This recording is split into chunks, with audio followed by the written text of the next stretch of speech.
Hare Krishna to all the ડિવોટીઝ. સર્વે હરિભક્તોને મારા નમસ્કાર અને દંડવત પ્રણામ. આપ સૌનું ભગવત ગીતા શીખો કોર્સમાં હાર્દિક સ્વાગત છે. આ કોર્સિસ રાધા ગોવિંદ મંદિર, કોલાઈ, ઇસ્કોન તરફથી લેવામાં આવે છે અને આ કોર્સિસમાં આપ સૌનું સ્વાગત ખાસ કરીને હિઝ ગ્રેસ શ્રી નમનિષ્ઠ દાસ પ્રભુજી અને હિઝ ગ્રેસ શ્રી ધર્મેશ્વર કૃષ્ણદાસ તરફથી કરવામાં આવે છે.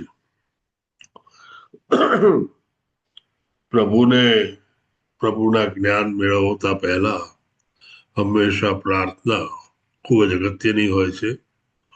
પ્રાર્થના કરવાથી પ્રભુની દયા, પ્રભુની મરજી અને પ્રભુની ઈચ્છા આપણી તરફ વળે છે અને તેની ઈચ્છા, દયા અને મરજી હોય તો જ પહેલું તો આપણે આ કોર્સ કરી શકીએ, બીજું એ કોર્સ સમજી શકીએ અને ત્રીજું એ સમજ્યા પછી એને જીવનમાં ઉતારી શકીએ. આમ હું રિક્વેસ્ટ કરીશ કે આપ સૌ પણ આપની પ્રાર્થના બોલાવજો મ્યુટ બટન ઓન રાખીને.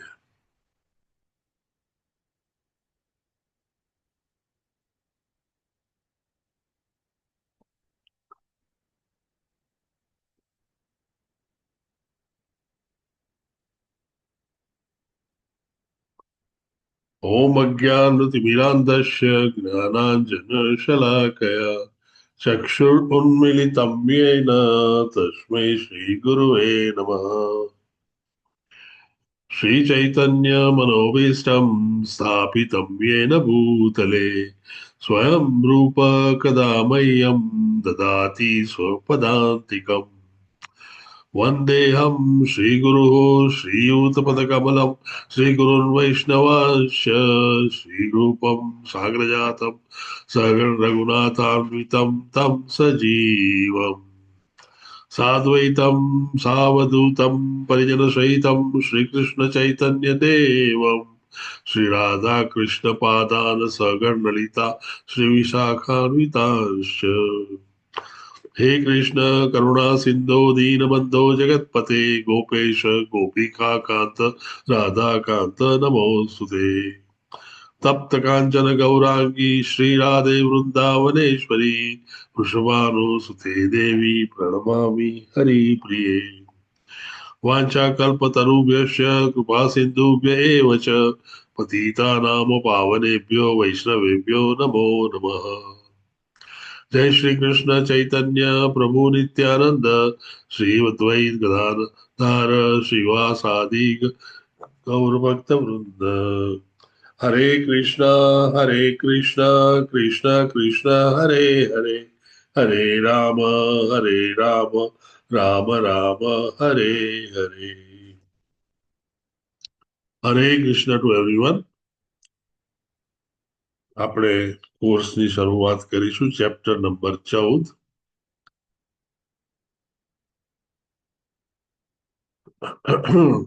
ભગવદ ગીતા અધ્યાય 14, ભૌતિક પ્રકૃતિના ગુણો. ઇંગ્લિશમાં એને મટીરિયલ મોડ્સ ઓફ નેચર ગણવામાં આવે છે. મટીરિયલ એટલે ભૌતિક અને modes of nature, 3 qualities of પ્રકૃતિ ઓર નેચર. સામાન્ય રીતે પ્રકૃતિ એ પ્રભુની બહિરંગ શક્તિ છે અને તે પ્રકૃતિ આ જગતમાં સર્વત્ર પ્રસરી રહી છે. ભૌતિક જગતમાં બધા જ ગ્રહોમાં પ્રકૃતિ વસે છે અને એ પ્રકૃતિ જ્યારે 3 ગુણોથી મેળવાય છે અને મિક્સ થાય છે ત્યારે પ્રકૃતિ પ્રધાન તરીકે ઓળખાય છે. આ ત્રણ ગુણો મેનિફેસ્ટ થાય છે અને આ ભૌતિક જગત આપણને દ્રશ્ય રૂપે આપણી સામે જોવા મળે છે. આમ આ ભૌતિક જગતમાં આવેલા ગ્રહોમાં રહેલી પ્રકૃતિ જે આપણી આજુબાજુ સર્વે તરફ છે તેની અંદર જ્યારે જીવ આત્માઓ ઉમેરાય છે ત્યારે પ્રધાન એજિટેટ થાય છે અથવા ખળબળે છે. આ ઉદાહરણ હું એટલે માટે આપું છું કે આપ સમજી શકો કે ભૌતિક પ્રકૃતિના ત્રણ ગુણો શું છે. જીવાત્મા જ્યારે ભૌતિક જગતમાં આવે છે ત્યારે તે શુદ્ધ સતચિત અને આનંદ વાળો હોય છે. તેને કોઈ જ તકલીફ નથી. તે બિલકુલ નેચરલ એન્વાયરમેન્ટમાં નેચરલ એક્ઝિસ્ટન્સમાં છે. તેનું કોન્સ્ટિટ્યુશનલ પોઝિશન જેની લાક્ષણિકતાઓ કહેવાય તે જીવાત્માની આત્માની પ્રભુની સેવા કરવી અને તેની સેવા સતત કરવી તે એની પોઝિશન છે અને તે પોઝિશનમાં તે આનંદિત હોય છે. જ્યારે આ પોઝિશનમાંથી તે પ્રકૃતિમાં આવે છે અને તેના સત્સંગમાં અને સંસર્ગમાં આવે છે ત્યારે પ્રકૃતિ આ ત્રણ ગુણોથી મિક્સ થયેલી હોવાથી એ આ ત્રણ ગુણોના સંસર્ગમાં પણ આવે છે. પ્રકૃતિના આ ત્રણ ગુણો એ જીવને બદ્ધ કરે છે અને આ જીવ જે સ્વતંત્ર હતો, નિત્ય મુક્ત હતો, પ્રભુની સેવામાં રત હતો, આનંદિત હતો, અનંત હતો અને જ્ઞાની હતો, તેનું જ્ઞાન દિવ્ય જ્ઞાન હતું, તે બદ્ધ થયા પછી બધું જ વિસરી જાય છે અને આ બદ્ધ જીવનમાં તે ધર્મ અર્થ કામ મોક્ષ સાથે આ જિંદગીમાં જરા અને વ્યાધિથી પીડાય છે, જન્મ અને મૃત્યુને આધીન થાય છે અને કર્મોના અનેક રિએક્શનોથી ઘેરાઈને છેલ્લે સતત જન્મ લેતો રહે છે અને મૃત્યુ પામતો રહે છે. આ જે આનંદિત મુક્ત જીવ હતો તે પ્રકૃતિના સત્સંગમાં આવવાથી આ ત્રણ ગુણો દ્વારા પ્રકૃતિ સાથે બદ્ધ થઈ ગયો અને તેથી તે નિત્યબદ્ધ જીવ તરીકે ઓળખાયો. આ પ્રકરણ મેઇનલી ઇન્ફોર્મેશનથી ભરેલું છે અને તેથી સમજવામાં તકલીફ ઓછી પડશે. ઇન્ફોર્મેશન આપણે ગ્રહણ કરવાની હોય છે. ઇન્ફોર્મેશન જે આપવામાં આવે છે પ્રભુએ આપેલી છે તેથી તે સત્ય અને સાચી જ હોય છે. જ્યારે ફિલોસોફિકલ બેકગ્રાઉન્ડ આવે ત્યારે થોડી સમજવાની જરૂર રહે અને એ ફિલોસોફિકલ બેકગ્રાઉન્ડ મેં આપને સમજાવ્યું. હવે આપણે ભૌતિક પ્રકૃતિ વિશે ડિટેલમાં આ ચેપ્ટરમાં બે ભાગમાં જોઈશું.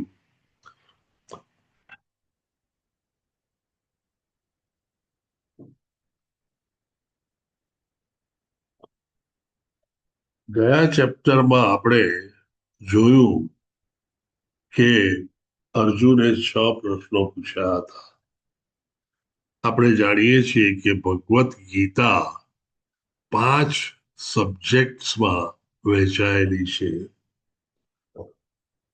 જીવ, ઈશ્વર અને પ્રકૃતિ એ ત્રણનો ટ્રાયેંગલ, કાળ અને કર્મ તેમાં ઉમેરાય. આમ આ 5 સબ્જેક્ટમાં અનંત જ્ઞાન ભગવત ગીતા આપણને આપે છે અર્જુનના 6 પ્રશ્નો હતા, એટલે સબ્જેક્ટમાં એ ક્યાંક વધારે ડિટેલમાં ઉતર્યા છે અને તેના પ્રશ્નોમાં મેઇનલી પુરુષ, પ્રકૃતિ અને ક્ષેત્રજ્ઞ એટલે કે જીવ, ઈશ્વર અને પ્રકૃતિ, ક્ષેત્ર એટલે શરીર ઓર ફિઝિકલ બોડી, જ્ઞાનમ અને જ્ઞેયમ, આ 6 સવાલોના જવાબમાં આખું પ્રકરણ પૂરું થાય છે. તે પ્રકરણમાં આપણે જોયું કે જ્યારે આપણે જ્ઞાન ભેગું કરીએ, નમ્રતાથી મેળવીએ, તો ધીરે ધીરે કરતા આ ભૌતિક જગતમાંથી આપણે વૈરાગ્ય મેળવી શકીએ છીએ. તેમાં એ પણ જોયું કે ભૌતિક પ્રકૃતિના 3 ગુણો દ્વારા જ્યારે આપણે જીવ તરીકે જોડાઈએ છીએ ત્યારે તેના ભૌતિક જગતમાં આપણે એન્ટેંગલ થઈએ છીએ કે અટવાઈએ છીએ અને પછી સતત અટવાયેલા રહીએ છીએ. આ ભૌતિક જગતમાં જ અટવાયેલા રહેવાનું આપણું મેઇન કારણ એ આ ત્રિગુણી પ્રકૃતિ છે. 14મા અધ્યાયમાં આખું પ્રકરણ 3 જુદા જુદા ભાગમાં વહેંચાયેલું છે.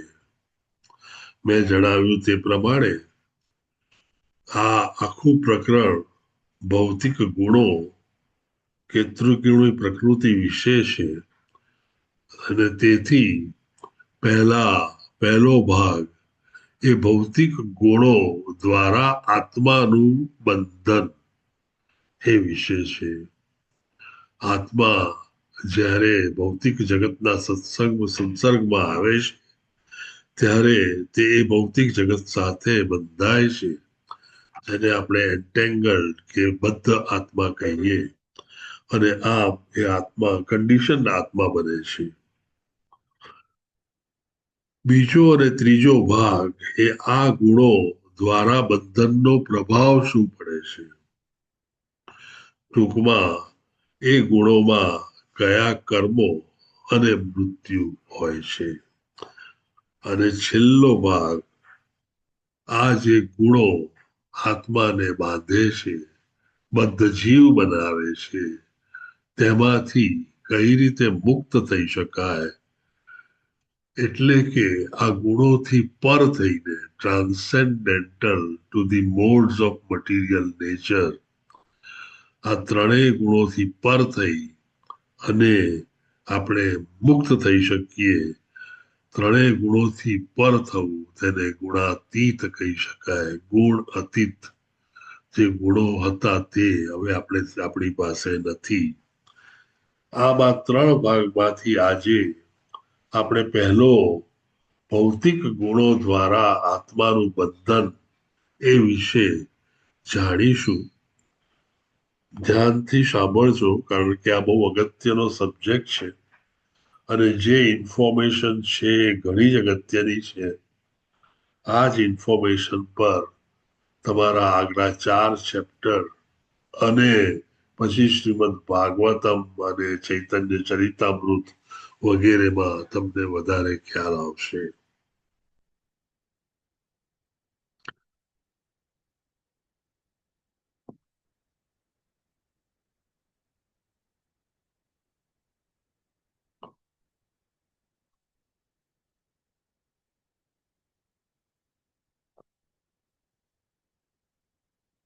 સોરી,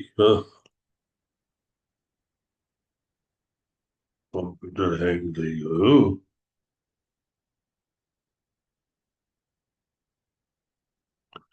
તમે મને સાંભળી શકો છો?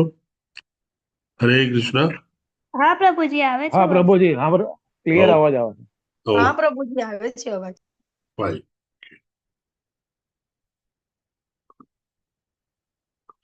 Fine, we are back to business.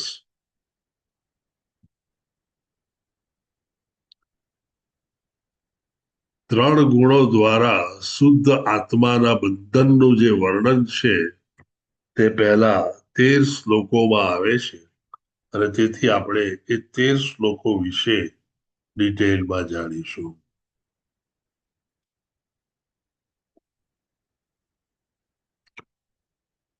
Shri ભગવાન વાચ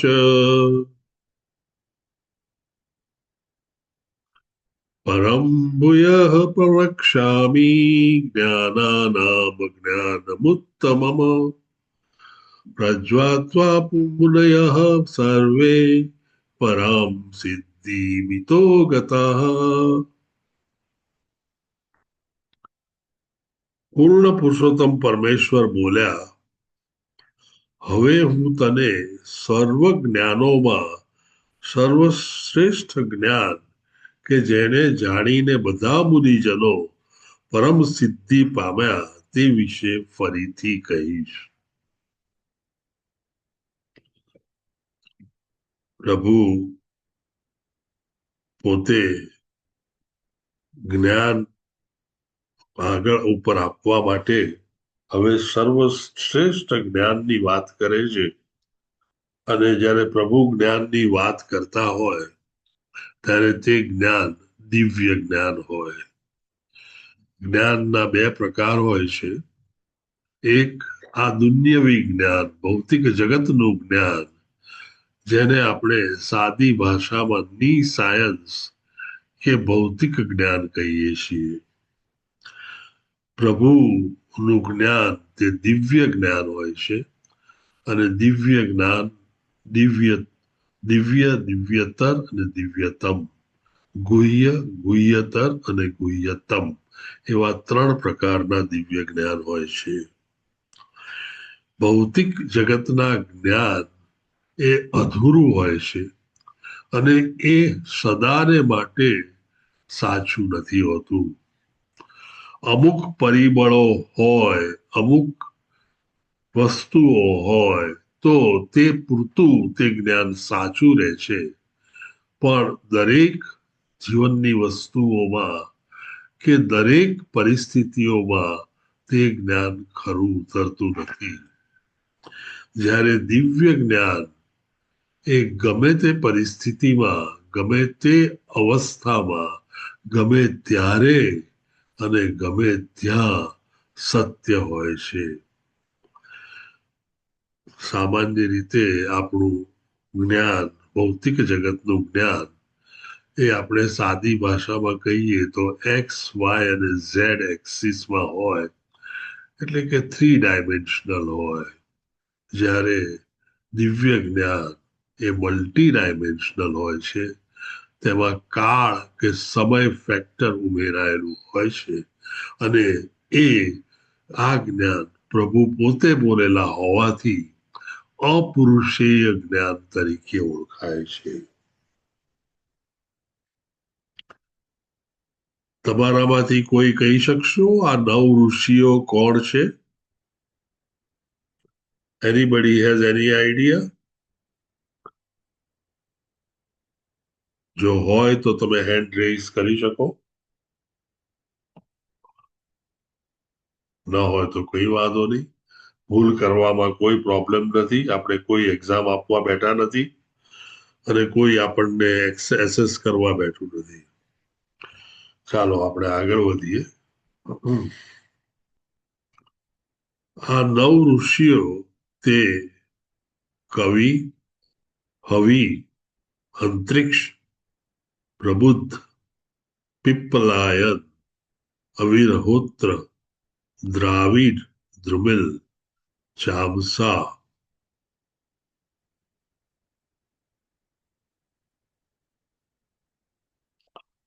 અને કરભંજન છે. આજે તમારે હોમવર્કમાં આ 9 ઋષિઓએ શું કર્યું હતું અને શેને માટે ફેમસ છે તે શોધવાનું છે. કાલે લેક્ચર પૂરું થયા પછી તેને વિશે હું સવાલ પૂછીશ.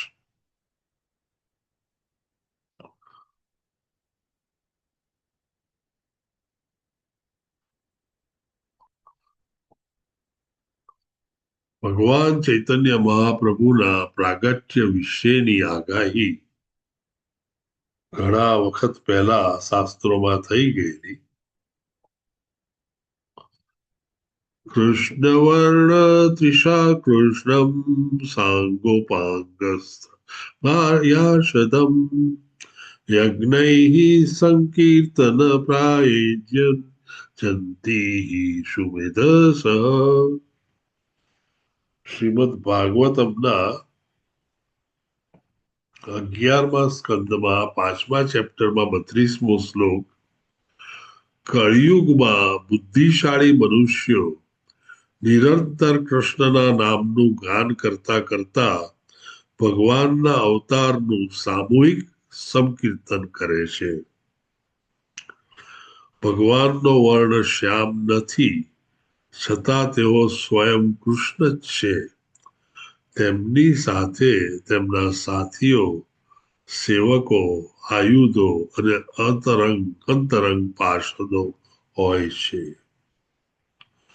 શ્રી કૃષ્ણનો વર્ણ શ્યામ નથી, કારણ કે ચૈતન્ય મહાપ્રભુ એ ગોરા હતા અને તેઓ સંકીર્તન કરતા હતા. તેમનું આ વૈવિધ્યપૂર્ણ વર્ણન આ આગાહીને સચોટ આગાહી તરીકે વર્ણવે છે.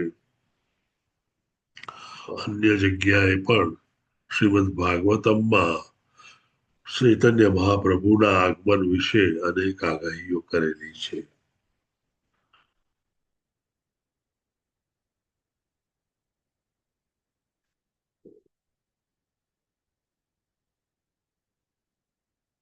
કૃષ્ણ આ જ્ઞાનનું મહત્વ હવે પહેલા 2 શ્લોકમાં સમજાવે છે.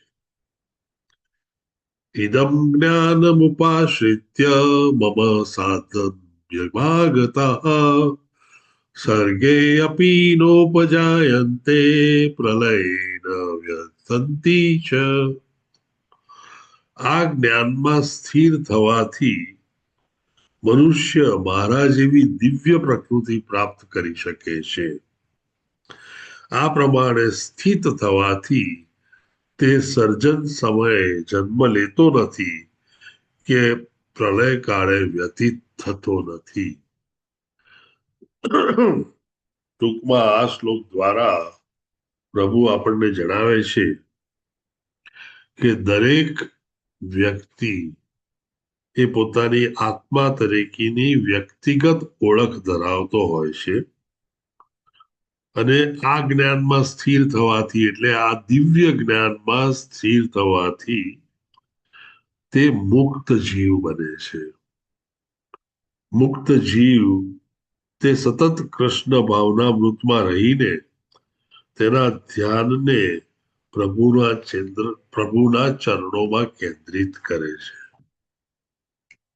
આમ આત્મા તરીકેની તેની ઓળખ તે સતત જાળવી રાખે છે અને તે જન્મ, મૃત્યુ, જરા અને વ્યાધિ આ 4 વસ્તુઓથી મુક્ત થાય છે. ટૂંકમાં પ્રભુનું કહેવું છે કે જો આપ દિવ્ય જ્ઞાન મેળવો, જે જ્ઞાન પ્રભુ હવે આપી રહ્યા છે, તો એ જ્ઞાન મેળવ્યા પછી આપ ચોક્કસ બદ્ધ જીવમાંથી મુક્ત જીવ બનશો અને તમારે જન્મ, મૃત્યુ, જરા, વ્યાધિ ની બિલકુલ વ્યથા રહેશે નહીં.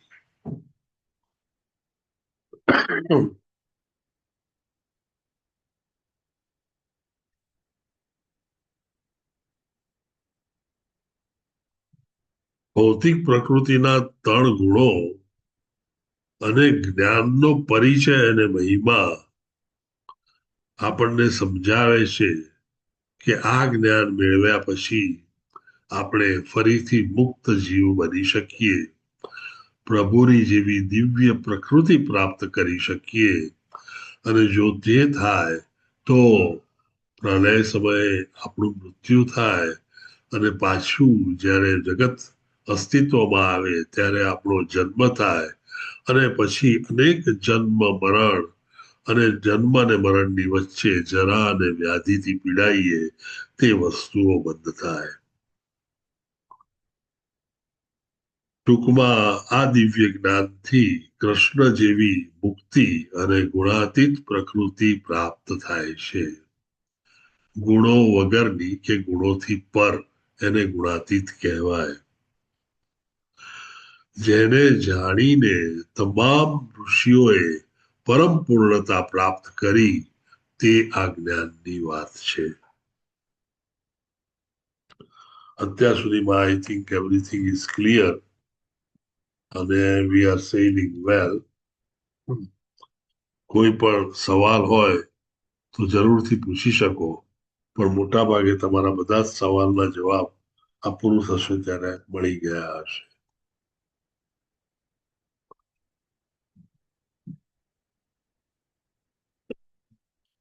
મમ યોનિર્મહત બ્રહ્મ તસ્મિન ગર્ભ દદાભ્યમ સંભવ સર્વભૂતાનામ તતો ભવતી ભારત.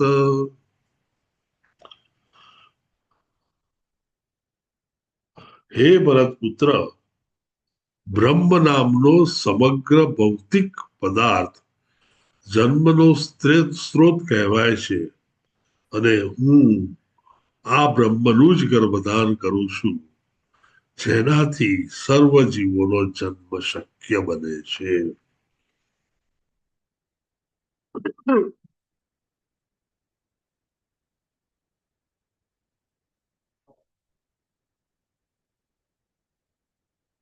પ્રકૃતિ એટલે કે પદાર્થ સાથે જીવનો સંપર્ક કઈ રીતે થાય છે તેની અહીંયા આગળ શરૂઆત બતાવી છે.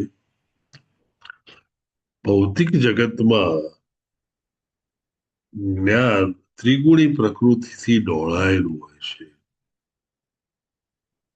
જે જ્ઞાન ત્રિગુણી પ્રકૃતિથી ડોળાયેલું ન હોય તે જ્ઞાનને દિવ્ય જ્ઞાન કહેવામાં આવે છે.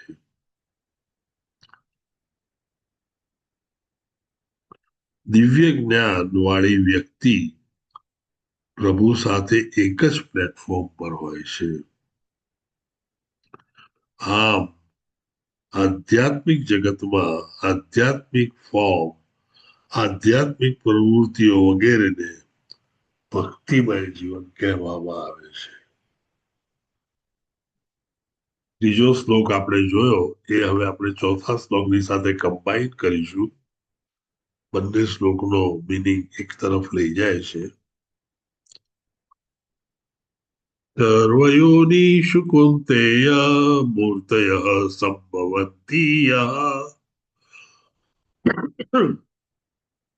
તાસામ બ્રહ્મ મહદ્યોનિરમ બ્રિજપરપત્ર પિતા. હે કુંતી પુત્ર,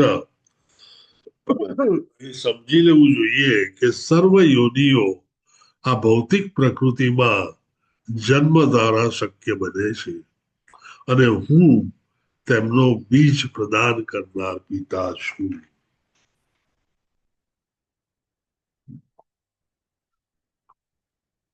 ક્ષેત્ર જે અર્જુને પૂછ્યું હતું તે શરીર અથવા બોડી, જેને આપણે કહેવાય ફિઝિકલ બોડી. ક્ષેત્રજ્ઞ એટલે શરીરમાં રહેલો આત્મા જે ક્ષેત્રનું પૂરેપૂરું જ્ઞાન ધરાવે છે. પ્રભુની બાહ્ય રંગ શક્તિ કે એક્સટર્નલ એનર્જી માંથી પરમ બ્રહ્મ કે મહત તત્વ જેને કહેવામાં આવે તે બને છે. અને આ પરમ બ્રહ્મ કે મહત તત્વ એ 24 જુદા જુદા એલિમેન્ટ્સ થી બનેલું હોય છે. આ 24 એલિમેન્ટ્સ એટલે 5 કર્મેન્દ્રિયો, 5 જ્ઞાનેન્દ્રિયો, 5 સેન્સ ઓબ્જેક્ટ્સ અને 5 મહાભૂત. 5 સેન્સ ઓબ્જેક્ટ્સ તમે જાણો, કર્મેન્દ્રિયો અને જ્ઞાનેન્દ્રિયો પણ તમે જાણો. પંચ મહાભૂત એટલે ધરતી, આકાશ, પાણી,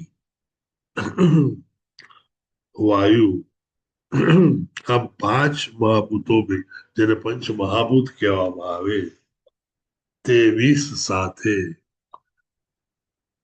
મન, બુદ્ધિ અને અહંકાર ભેગા થાય તેની સાથે જ્યારે આપણી મેમરી ઉમેરાય ત્યારે 24 એલિમેન્ટ બને અને આ 24 એલિમેન્ટમાંથી ઉત્પન્ન થયેલો પદાર્થ એ મહત તત્વ કહેવાય. આ મહત તત્વ દ્વારા આખા ભૌતિક જગતનું નિર્માણ થાય છે. તેને વિશે અહીંયા આગળ પ્રભુ કહી રહ્યા છે. પ્રભુ એ પણ કહી રહ્યા છે કે આ ભૌતિક પદાર્થમાંથી ઉત્પન્ન થયેલું ભૌતિક જગત અનેક ગ્રહોમાં વહેંચાયેલું હોય છે અને આ દરેક ગ્રહોમાં પ્રકૃતિ અને સાથે જીવાત્માઓ હોય છે. આ જીવાત્માઓ જુદા જુદા પ્રકારના અને જુદી જુદી યોનિઓના હોય છે અને તેઓ પૃથ્વી પર રહેનારા કે જમીન પર રહેનારા, જળમાં રહેનારા અને હવામાં રહેનારા એવા વિવિધ યોનિઓમાં વહેંચાયેલા હોય છે. ચોખવટ એક અહીં બહુ સરસ કરી છે કે પ્રકૃતિની અંદર જ્યારે જીવોના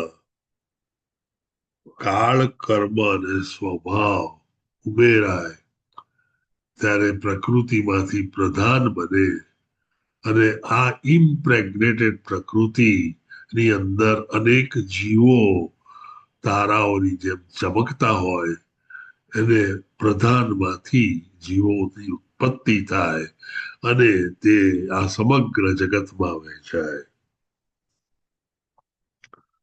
શ્રીલા પ્રભુપાદ અહીંયા આગળ બહુ સુંદર એનોલોજી આપે છે કે સામાન્ય રીતે વીછી તેના ઈંડાઓ ચોખાની ગુણની અંદર મૂકતા હોય.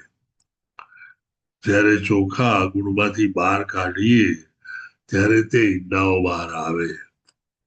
તેનો અર્થ એમ નથી થતો કે ચોખામાંથી આ વીછીઓના ઈંડાઓ પેદા થયા છે.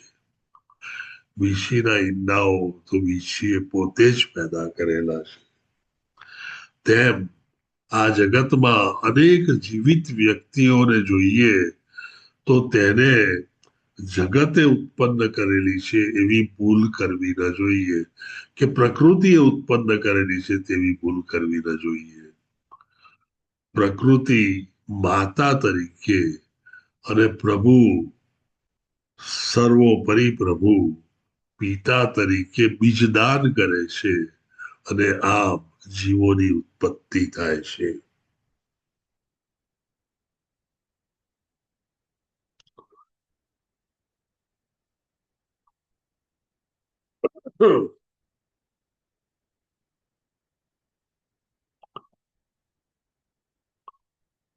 ભૌતિક પ્રકૃતિના 3 ગુણો વિશે હવે આપણે જોઈશું. મહત તત્વ તમને અહીંયા દેખાય છે તેમ એક ગેસના ફોર્મમાં હોઈ શકે જેમાંથી ભૌતિક જગત ઉત્પન્ન થાય છે, બ્રહ્માંડ ઉત્પન્ન થાય છે. આ કારણ ઓશન છે જેની અંદર વિષ્ણુ ભગવાન સુતેલા છે જેને આપણે કારણો દક્ષાય વિષ્ણુ કહીએ છીએ અને તેમની નિંદ્રા અવસ્થાની લીલામાં તેઓ પોતાના શરીરના અનેક છિદ્રોમાંથી અનેક બ્રહ્માંડો ઉત્પન્ન કરે છે. તેમના શ્વસનમાંથી પણ અનેક બ્રહ્માંડો ઉત્પન્ન થઈ અને વિશ્વમાં ચારે બાજુ ફેલાય છે.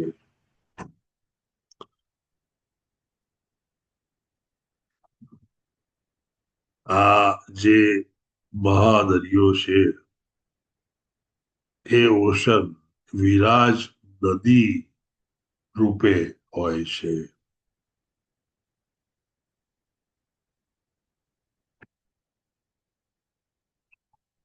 કેવી રીતે આત્મા ભૌતિક જગતમાં આવે છે અને ભૌતિક પ્રકૃતિના ગુણોમાં સ્થાપિત કરવામાં આવે છે. આ આપણે જોયું કે ભૌતિક જગત કેમ બને છે, પરંતુ આત્મા ભૌતિક જગતમાં કઈ રીતે આવે છે અને એ ભૌતિક પ્રકૃતિના ગુણોમાં સ્થાપિત કઈ રીતે કરવામાં આવે છે તે વિશેનું જે સાયન્સ છે તે હવે આપણે જોઈએ. ભૌતિક પ્રકૃતિ માતા છે જે શરીર સાથે જીવાત્માનો પુરવઠો પૂરો પાડે છે.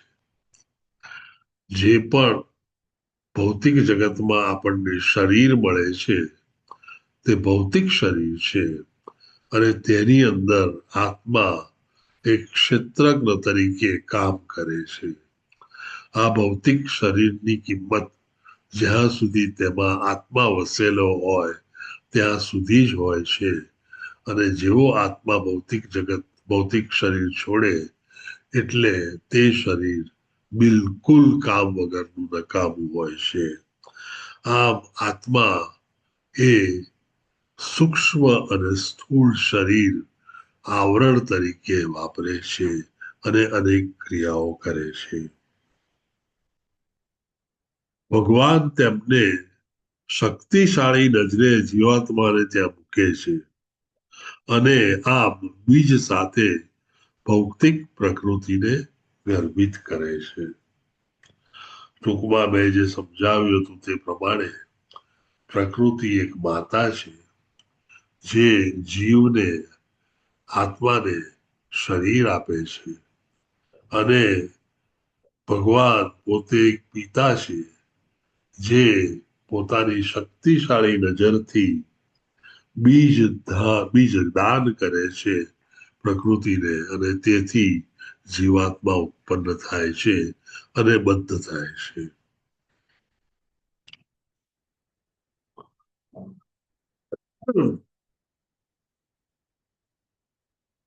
સત્વમ રજસ્તમ ઇતિ ગુણાઃ પ્રકૃતિ સંભવાઃ નિબધ્નતિ મહાબાહો દેહે દેહી ભવ્યમ. ભૌતિક પ્રકૃતિ સોરી મારે જરા વચ્ચે વચ્ચે થોડી જગ્યા બનાવવી પડે છે. ભૌતિક પ્રકૃતિ 3 ગુણોની બનેલી છે. પહેલી વાર આપણે સાંભળીએ છીએ કે ભૌતિક પ્રકૃતિને 3 ગુણો હોય છે. તે સત્વગુણ, રજોગુણ તથા તમોગુણ છે. જ્યારે સનાતન જીવ પ્રકૃતિના સંસર્ગમાં આવે છે ત્યારે હે મહાબાહો અર્જુન આ ગુણોથી બંધ થઈ જાય છે.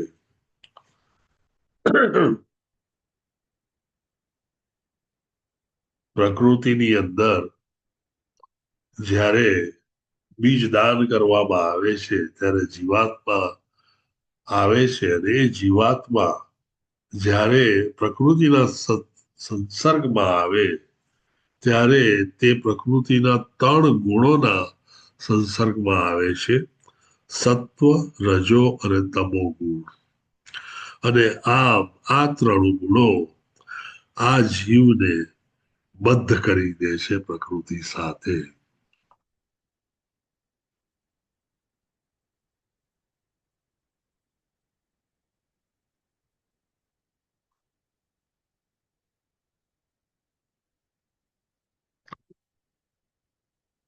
આનો સાદો એક્ઝામ્પલ તમને આપું તો આપણે જોયું હશે કે જ્યારે નાનું બાળક જન્મે ત્યારે શરૂઆતમાં તે બાળક ખૂબ જ નાદાન ઇનોસન્ટ હોય છે. તેને દુનિયાની કોઈ પણ વસ્તુનું કંઈ જ્ઞાન હોતું નથી તે શુદ્ધ હોય છે અને તેને ભગવાનનું સ્વરૂપ ગણવામાં આવે છે. એ જ બાળક જ્યારે 2-2.5 વર્ષનું થાય ત્યારે તમારી પાસેથી ચોકલેટ આંચકી લઈ અને પોતાની પાસે રાખતું થાય તેટલું લુચ્ચું બની જાય છે.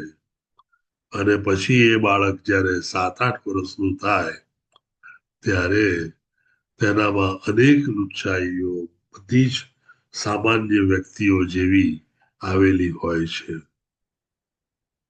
આમ એક સાદા બાળકનો આત્મસંતોષી જીવ એ એક લુચ્છા માણસ તરીકે આ પૃથ્વી પર પ્રદર્શિત થાય છે. આ એક્ઝામ્પલ આપવા પાછળનું કારણ સમજાવવા માટેનું કે જે 3 ગુણોના સત્સંગમાં અને સત્સર્ગમાં આત્મા આવે છે તે એને બંધ કરી દે છે.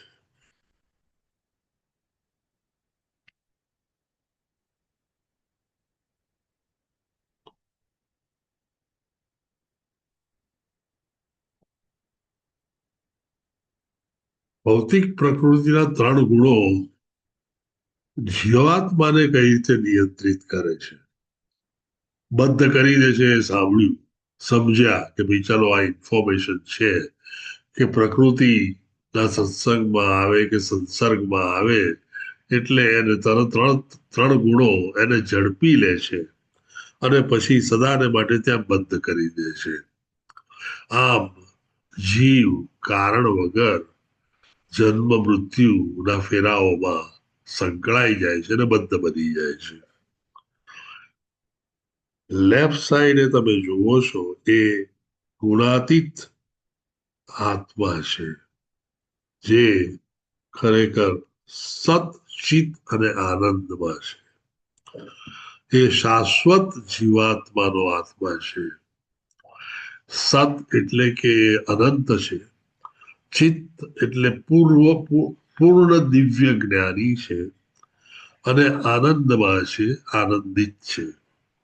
એને કોઈ તકલીફ નથી અને તે પ્રભુની સેવામાં મગ્ન રહી અને આનંદમાં રહેતો હોય છે, જેને આપણે બ્રહ્માનંદ કહીએ.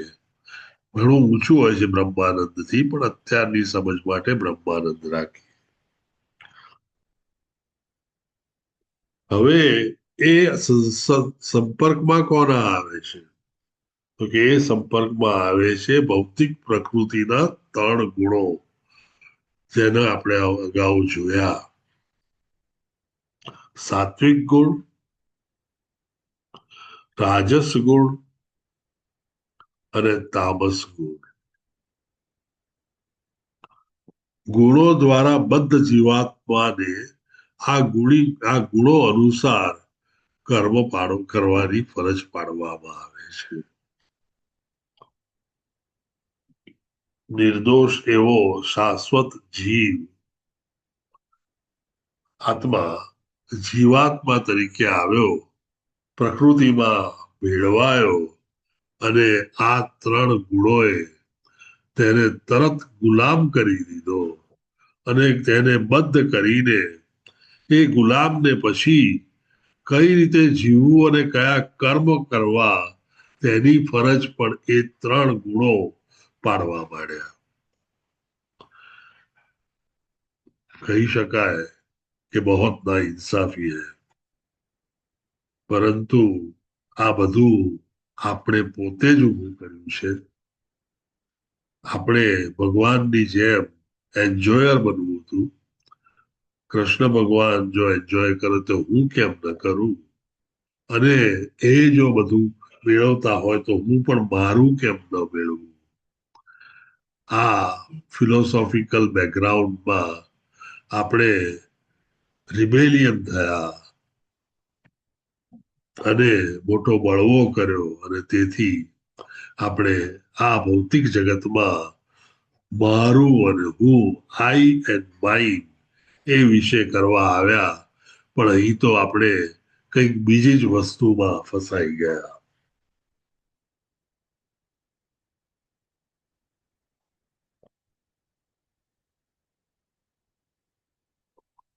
તત્ર સત્વમ નિર્મલત્વાત્મ પ્રકાશ કમનમયમ સુખ સંગેન બંધ્નાતિ જ્ઞાન સંગેન ચાનદ.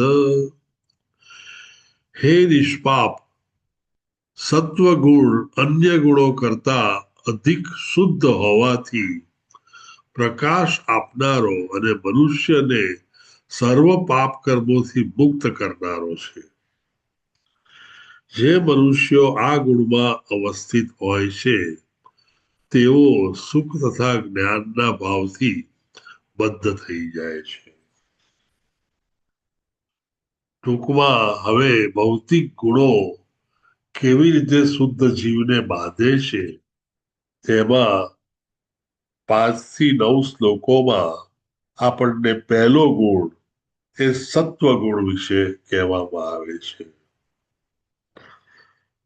સત્વ ગુણ એક પ્રકાશિત ગુણ છે અને અધિક પ્રમાણમાં શુદ્ધ ગુણ છે અને તેથી અહીંયા આગળ એક વ્હાઈટ કપડા પહેરેલા ભગવાનના દૂત જેવા લાગતા સારા સંત કે પાદરી જેવા દેખાતા વ્યક્તિને બતાવવામાં આવ્યા છે અને તેની સામે આ જીવાત્મા ઉભો છે. અહીં કહેવામાં આવ્યું છે તેમ એ અધિક શુદ્ધ હોય છે, પ્રકાશ આપનારો હોય છે અને પાપ કર્મમાંથી મુક્ત કરે છે. આમ જો આ ગુણ હોય આપણામાં વધારે તો તે ચોક્કસ સુખ અને જ્ઞાન આપે. આપણે એના વિશે વધારે પણ જોઈશું.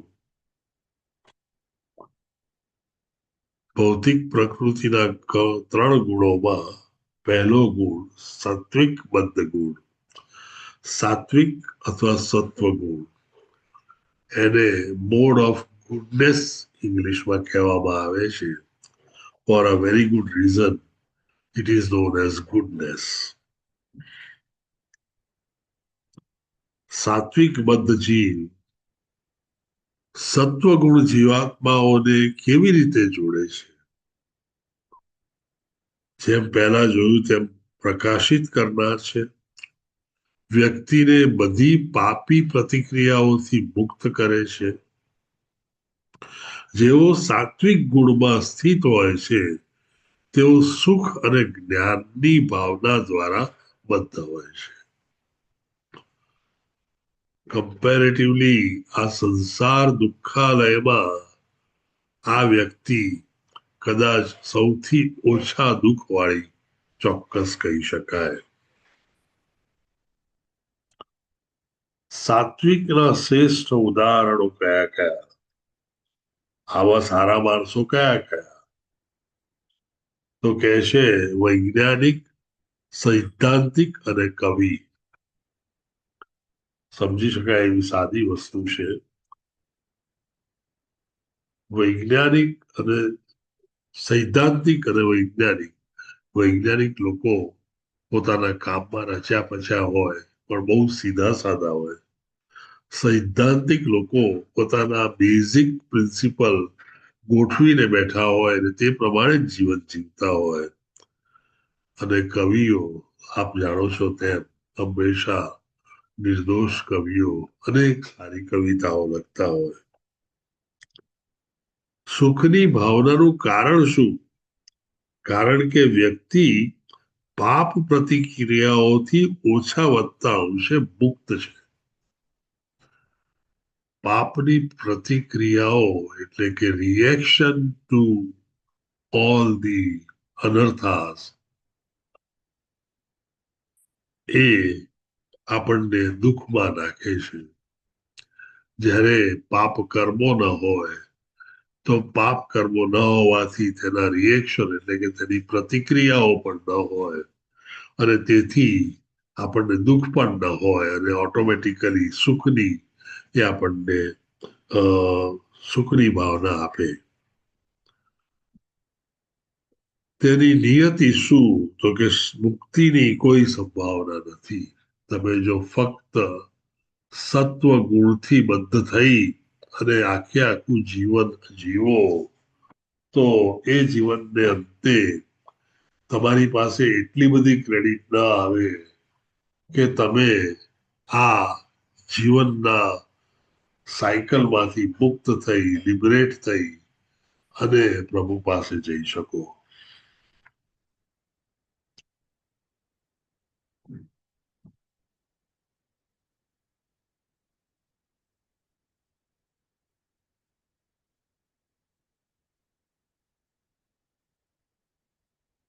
સાત્વિકના પ્રતિનિધિ પ્રકાર કોણ છે? બ્રાહ્મણ એ સાત્વિકનું પ્રતિનિધિત્વ કરે છે. બ્રાહ્મણો પોતે લોકોને ધર્મ વિશે જ્ઞાન આપવા, તેમને ધર્મના માર્ગે ચાલવા અને તેમની થતી ભૂલોને સુધારીને તેમને ધર્મના જ્ઞાનમાં રાખવા એ તેમની ફરજ છે અને તેને માટે તેઓ ફક્ત પ્રજાના સગુણ કામ સિવાય બીજું કંઈ કરતા નથી હોતા. વળી બ્રાહ્મણોનો ટીચિંગ અને પ્રીચિંગમાં બહુ મોટો ફાળો હોય છે કે જેથી પ્રજા જ્ઞાની અને ધાર્મિક બને અને તેથી બ્રાહ્મણો એક ઉત્તમ ઉદાહરણ છે સાત્વિક પ્રતિનિધિત્વનું. 3 પ્રકારના બદ્ધ જીવાત્માઓ કેવી રીતે કર્મ કરે છે? સાત્વિક, રજસ અને તમસ ત્રણેય પ્રકારના જીવાત્માઓ હોય એ કઈ રીતે કામ કરે છે તો એનું સંક્ષિપ્તમાં બહુ સરસ રીતે વર્ણવ્યું છે. સાત્વિક હોય એ ખુશ રહે, રજસ હોય એ હંમેશા સક્રિય રહે અને તામસ હોય એ હંમેશા લાચાર, આળસુ, સુતેલો પ્રમાદી માણસ હોય. આમ 3 ગુણો, 3 જુદી જુદી પ્રક્રિયાઓ બદ્ધ જીવને, મનુષ્યને કે આપણને કરાવે છે.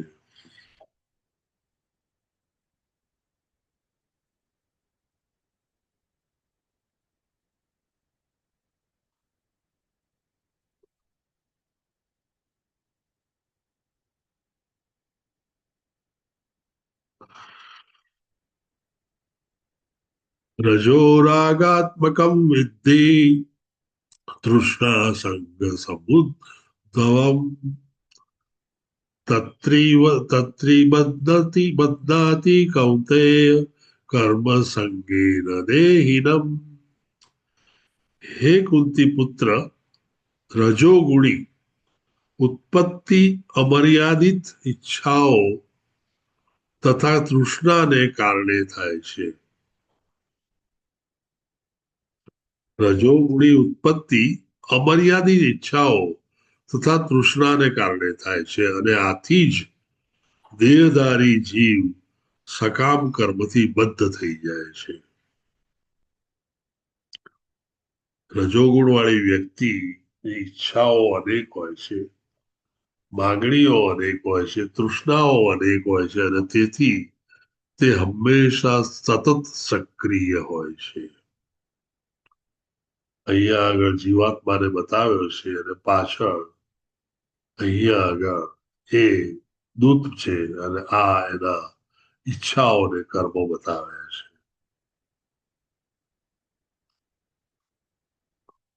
Let us see now what this say.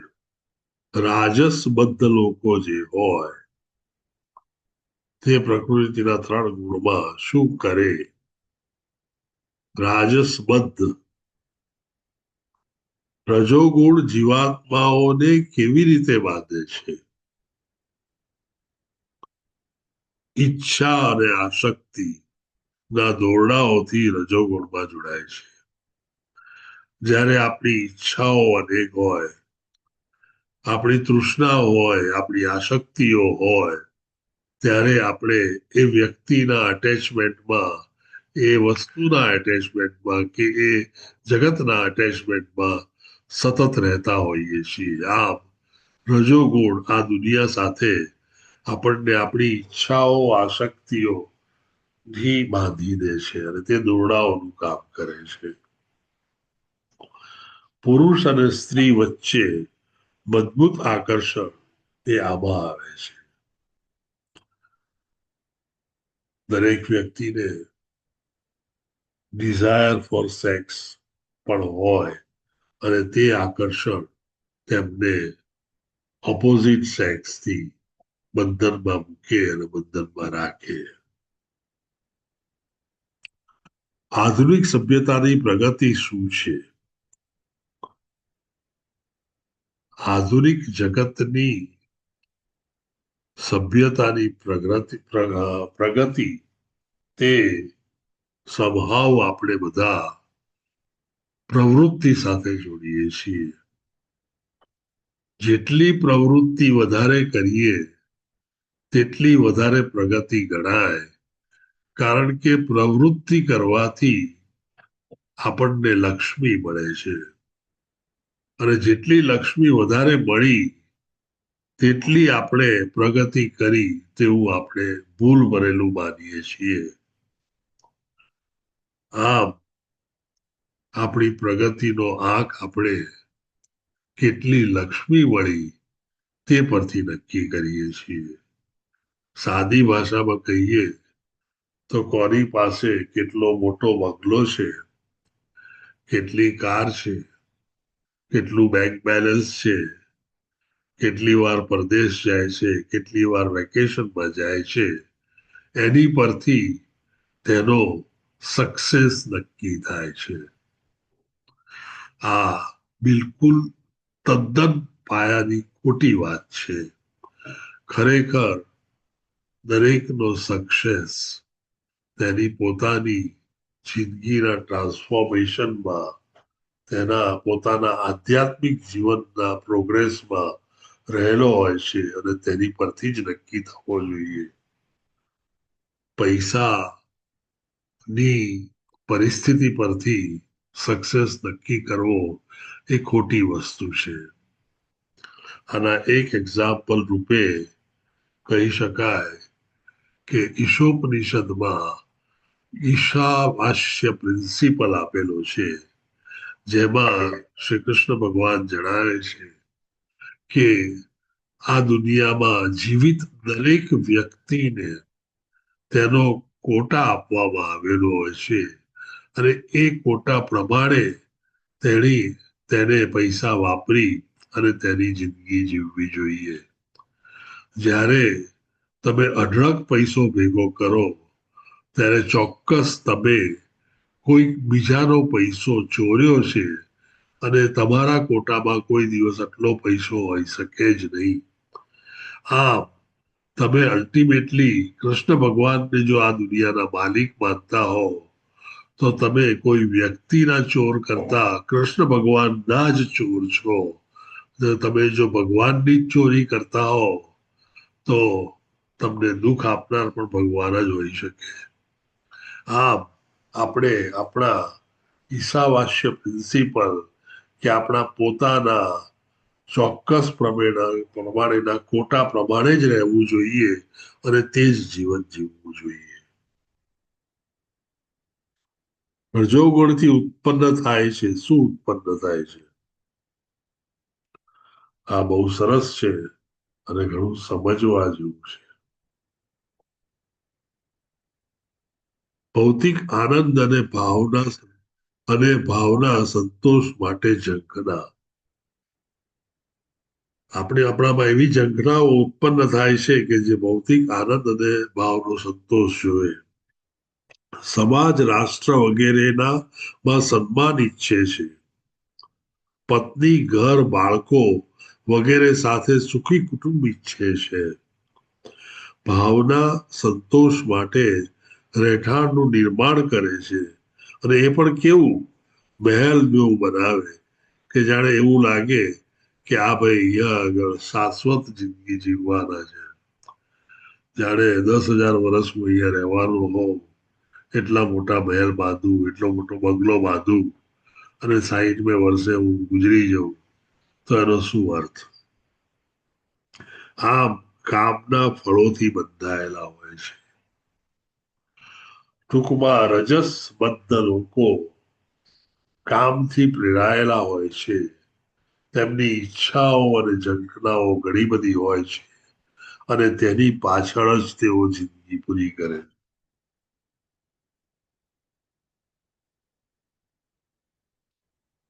તેમનું ભાગ્ય શું? મુક્તિની કોઈ તક હોતી નથી. તેમને જ્યારે વિચારવાનો પણ સમય હોતો નથી, તો તે ભગવાન કે બીજાના ઉદ્ધારનું ક્યારેય વિચારી શકે જ નહીં. અને આમ તેઓ પોતાના આ કામમાંથી ક્યારેય મુક્ત થઈ શકે નહીં.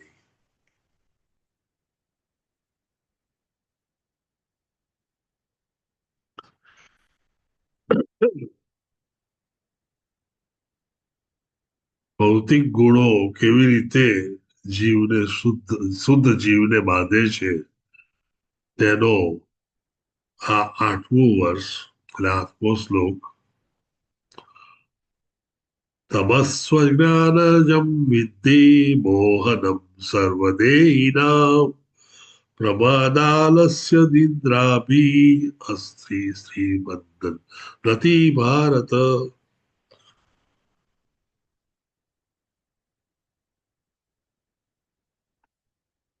હે ભરત પુત્ર, એમ જાણી લે કે અજ્ઞાનથી ઉત્પન્ન થતો તમો ગુણ સર્વ દેહધારી જીવોનો મોહ છે. આ દેવ યારી નથી, દેવધારી છે. આ ગુણના પરિણામો ઉન્માદ, આળસ તથા નિદ્રા હોય છે કે જે બદ્ધ જીવને બાંધે છે. જીવ અહીંયા આગળ બેવાકડો થઈને બેઠો છે અને પેલા ભાઈ સરસ મજાની સિગરેટ પી રહ્યા છે અને તે વિવળ થઈને ગભરાઈને જોઈ રહ્યો છે. ટૂંકમાં તમો ગુણથી બદ્ધ જે લોકો હોય તેઓ અજ્ઞાનથી પીડાતા હોય છે. બધા જ દેહધારીઓ મોહમાં રહેલા હોય છે અને હંમેશા ઉન્માદ, આળસ અને નિદ્રા સિવાય તેમની પાસે બીજું કંઈ હોતું નથી.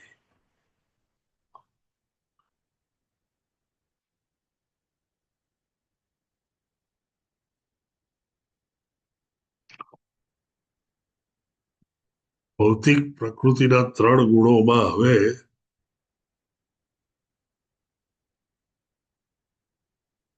તમસથી બદ્ધ. પહેલું જોઈએ તો તમસ કેવી રીતે બંધાય છે. તમામ મૂર્ત જીવાત્માઓ માટે ભ્રમનું કારણ બને છે. ગાણપણ, અજ્ઞાનતા અને ઊંઘ જે બદ્ધ આત્માને બાંધે છે.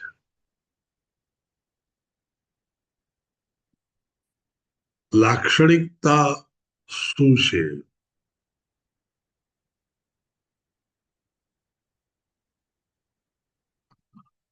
તમસ એ સત્વ ગુણથી બિલકુલ વિપરીત છે. સત્વ ગુણમાં જે આપણે પ્રકાશિત, જ્ઞાન, આનંદ વગેરે જોયું, તેનાથી બરાબર ઊંધું એટલે તમસ ગુણ. અજ્ઞાનતાના જાદુ હેઠળ વ્યક્તિ કોઈ વસ્તુને જેમ છે તેમ સમજી શકતો નથી.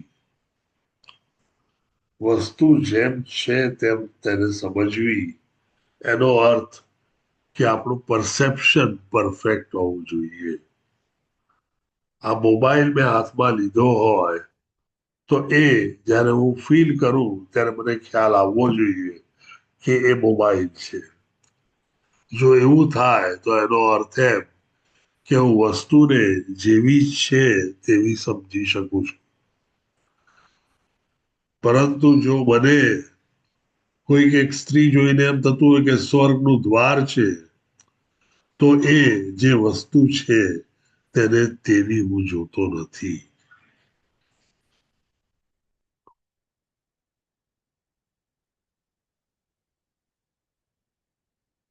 તૈત્તિરીય ઉપનિષદ સૂચવે છે કે જીવાત્મા માટે ખૂબ જ વિચિત્ર છે. આ બે લાક્ષણિકતાઓ છે તેની.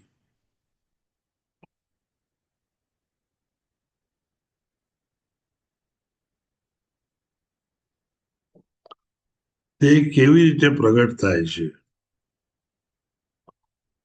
ગાળપણ અને આળસુ કોઈ પણ માણસને જોયો હોય તો સમજી જવું કે તમસ ગુણમાં છે અત્યારે. ઊંઘ 6 કલાક પૂરતા છે, પરંતુ અજ્ઞાનતામાં દરરોજ 10 થી 12 કલાક સૂવે. હંમેશા હતાશ, નશીલા પદાર્થોનું વ્યસન અને સુવાનું.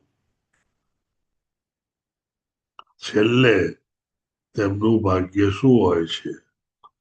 સમજી શકો કે આવાનું ભાગ્ય શું હોય? મુક્તિની કોઈ તક હોતી નથી.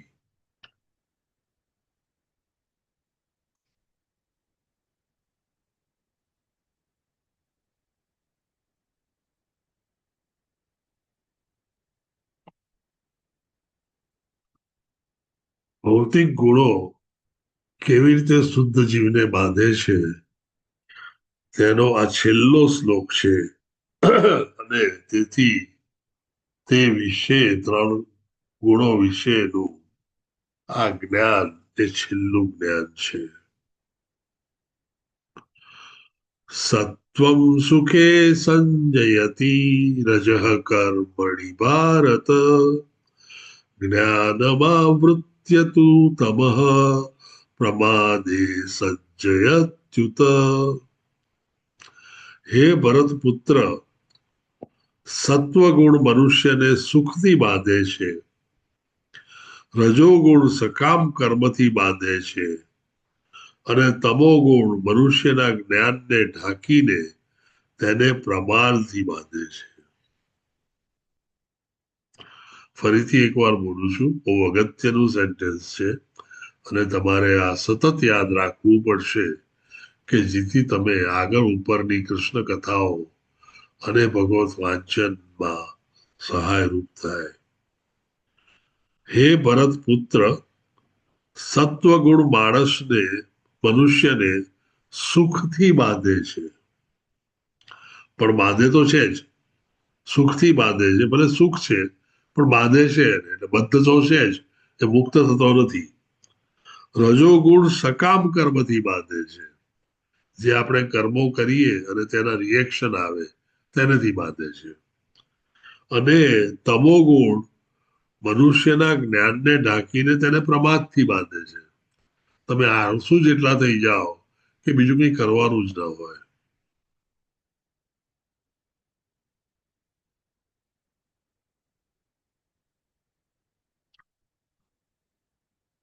હવે આ ત્રણેય ગુણો એ જ્યારે એક જ ઠેકાણે એક સાથે રહેતા હોય ત્યારે શાંતિથી રહી શકે એવી તો શક્યતા હોય જ નહીં. જેમ એક માણસ હોય તો ફિલોસોફર હોય, તેના જેવો જ સરખો બીજો માણસ તેને આપો તો બંને માણસો ઝઘડતા હોય, અને જો 3 માણસ ભેગા કરો તો there is a war, એવી કહેવત છે. એટલે અહીં આગળ કહે છે કે એક ગુણની પ્રધાનતાની ઓળખ. રજસ્તમ શાભિભૂય સત્વમ ભવતિ ભારત રજ સત્વમ તમશ્ચૈવ તમઃ સત્વમ રજસ્તથા. હે ભરત પુત્ર, કોઈ પણ સત્વગુણ, રજોગુણ તથા તમોગુણને કોઈ વાર સત્વગુણ, રજોગુણ અને તમોગુણને પરાસ્ત કરીને મુખ્ય બની જાય છે, તો કોઈ વખત રજોગુણ સત્વ તથા તમોગુણને પરાસ્ત કરીને મુખ્ય થાય છે. વળી કોઈ વેળાએ તમોગુણ સત્વ તથા રજોગુણને પરાસ્ત કરે છે. આવી રીતે સર્વોપરિતા માટે સતત સ્પર્ધા ચાલ્યા કરે છે. 3 ગુણો હોય એ ત્રણેય ગુણોમાંથી એક ગુણે સર્વોપરી બનવું હોય એમ ત્રણેય ગુણો સતત સ્પર્ધા કરતા હોય અને જેવી મનની સ્થિતિ અને જેવા તમારા વિચારો તે પ્રમાણે કોઈ એક ગુણ પ્રાધાન્ય સ્વરૂપમાં હોય. તમે ક્યાં તો સત્વ ગુણમાં હો, ખુશ હો, પ્રકાશિત હો અને આનંદમાં રહેતા હો, અને ક્યાં તો બીજો કલાક એવો હોય કે તમે રજસ ગુણમાં હો, સતત ઈચ્છાઓ, ઝંખનાઓ, આસક્તિઓ હોય અને તમને થાય કે ઘણું બધું મારે જોઈએ છે પણ હજી કંઈ મળતું નથી. અને ક્યાં તો તમે એક બે કલાક માટે તમસ ગુણમાં આવી ગયા હો, આળસુની જેમ સૂતા હો કે ઊંઘી ગયા હો, 10-12 કલાકની ઊંઘ કરી નાખી હોય. એટલે મનુષ્ય સતત કોઈ એક પ્રીડોમિનન્ટ ગુણમાં એક સમયે હોય છે.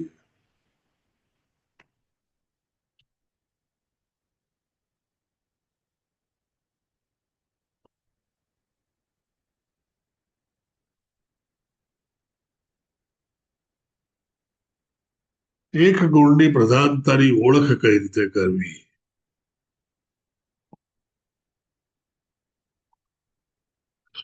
સર્વદ્વારેષુ દેહેસ્મિ પ્રકાશ ઉપજાયતે જ્ઞાનમ યદા તદા વિદ્યા વિવૃદ્ધમ સત્વ વિદ્યુત. જ્યારે શરીરના સર્વ દ્વાર જ્ઞાનના પ્રકાશથી પ્રકાશિત થઈ જાય છે ત્યારે જ સત્વગુણના વ્યક્તિ થવાનો અનુભવ કરી શકાય છે.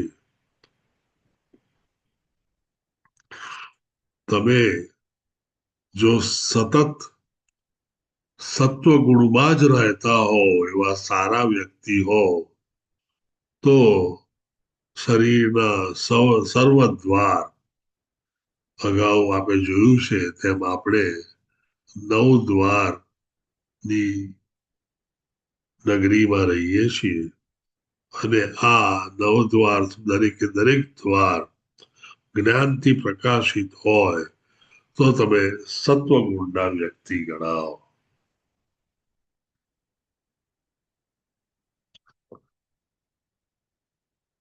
રજસ ગુણના પ્રધાનતાની ઓળખ.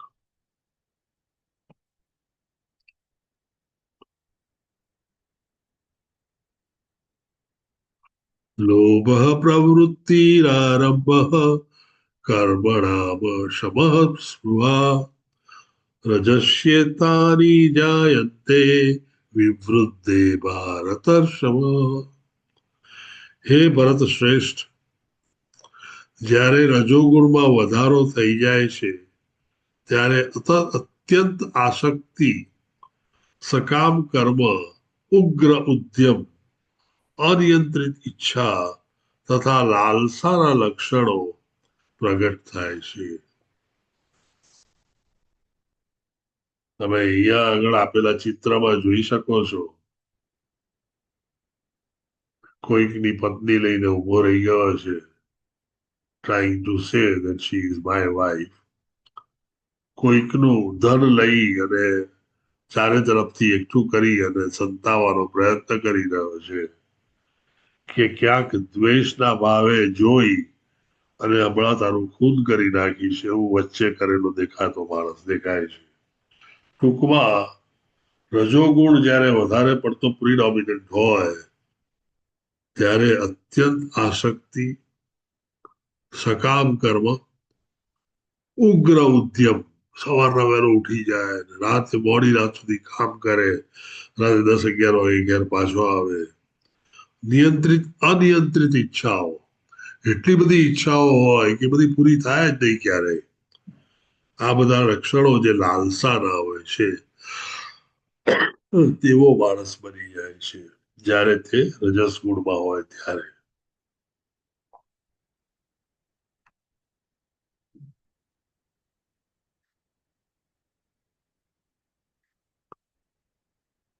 એક ગુણના પ્રધાનતાની ઓળખમાં છેલ્લે આપણે તમસ ગુણ લઈએ છીએ.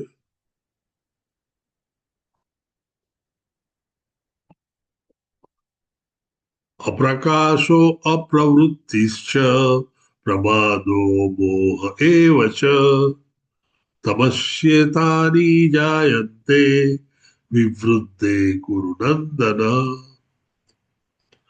હે કુરુપુત્ર, જ્યારે તમો ગુણમાં વૃદ્ધિ થઈ જાય છે ત્યારે અંધકાર, જડતા, ઉન્માદ અને મોહ વ્યક્ત થાય છે.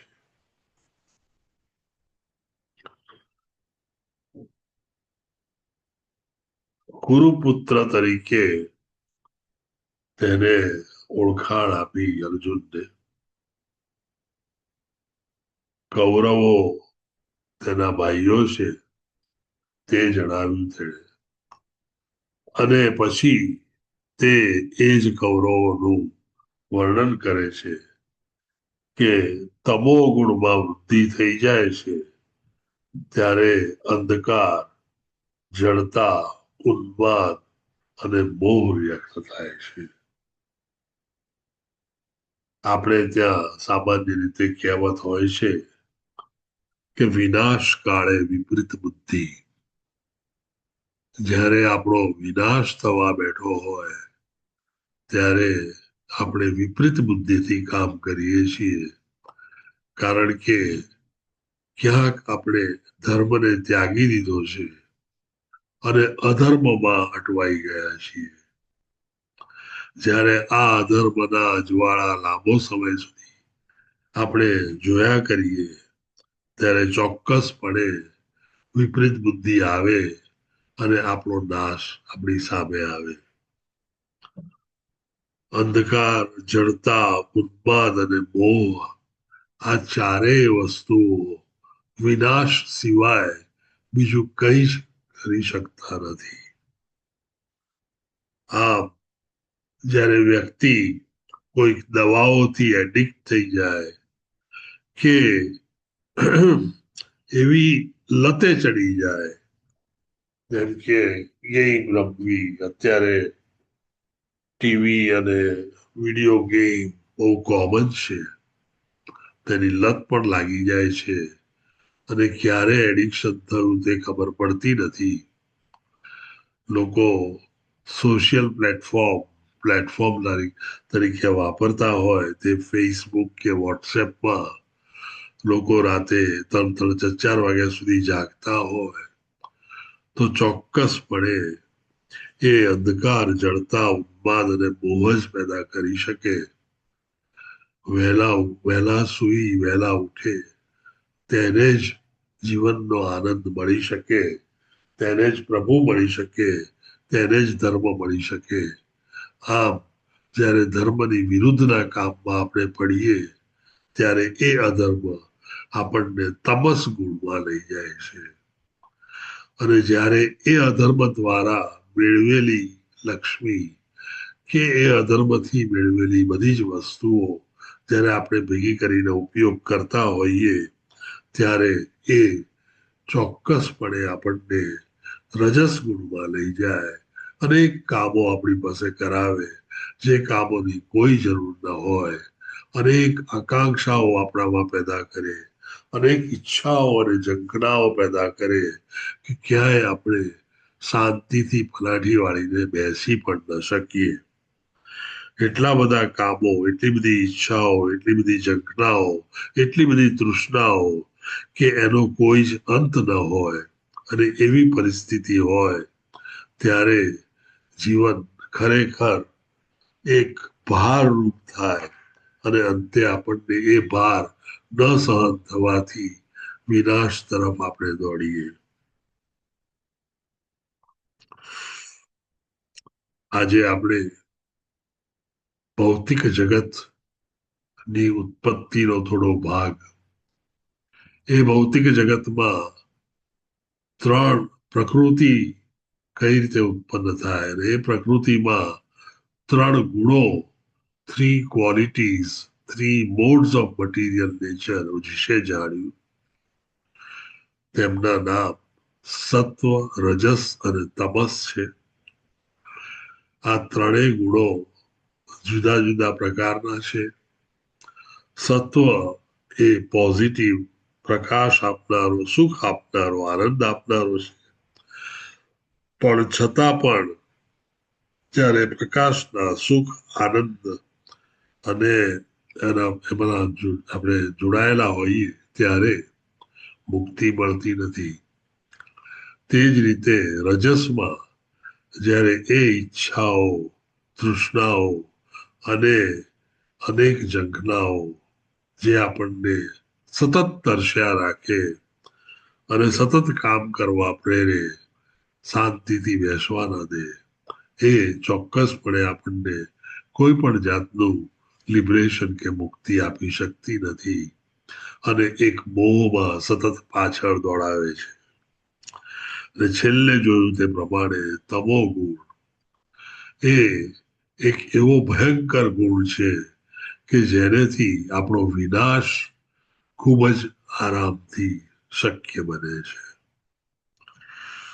આ ત્રણેય ગુણો ઉતરતા ક્રમમાં આપણે જોયા. દરેક વ્યક્તિમાં એક ગુણનું પ્રાધાન્ય એક સમયે હોય છે અને તેથી કોઈ પણ એક વ્યક્તિ સતત એક ગુણમાં હોતી નથી.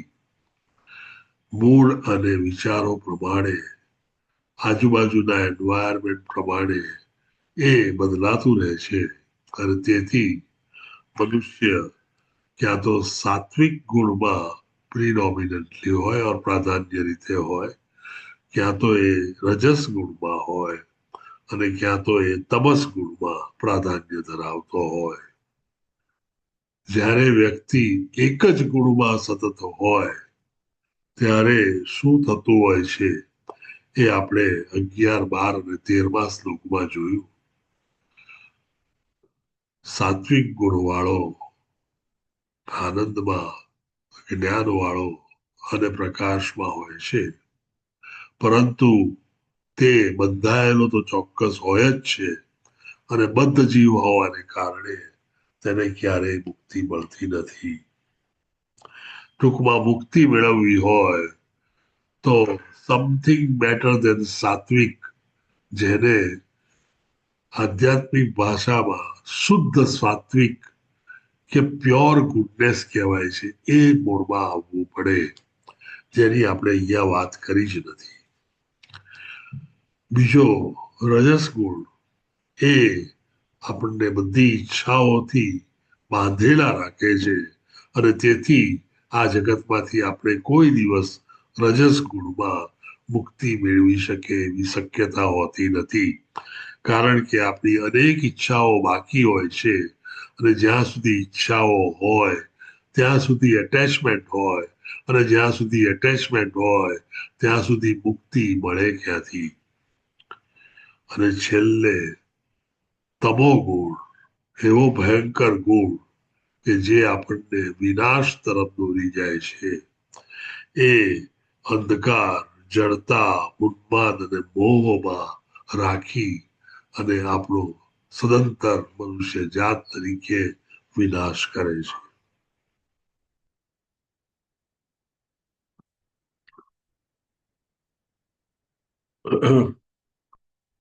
I think I'm completing the lecture today. Any question, any doubts, any addition, any queries, કંઈ પણ હોય તો કહેશો. કાલે આપણે આ રિપીટ કરીશું અને પછી આગળ વધીશું.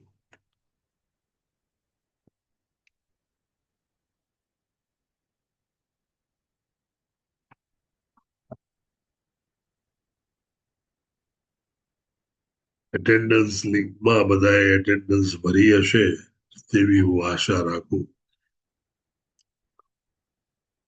Any question, any doubts, any issues? There are no questions in the chat box. That's good. જ્યારે લેક્ચર પૂરું થાય અને કોઈ પણ સવાલ ન હોય ત્યારે અમેરિકાના રાષ્ટ્રપતિ જ્હોન એફ કેનેડી એક બહુ સરસ વાક્ય કહેતા કે ક્યાં તો મારું લેક્ચર એટલું સરસ હતું કે બધાને બધી જ સમજણ પડી ગઈ અને એની શક્યતાઓ બહુ ઓછી હોય છે અને ક્યાં તો મારું લેક્ચર એટલું ભંગાર હતું કે હવે આને શું પૂછવું જવા દો એમ કરીને કોઈ ન પૂછે. In any case, no reaction is bad. Hare Krishna. Recording stop કર. હાજી, થેન્ક યુ.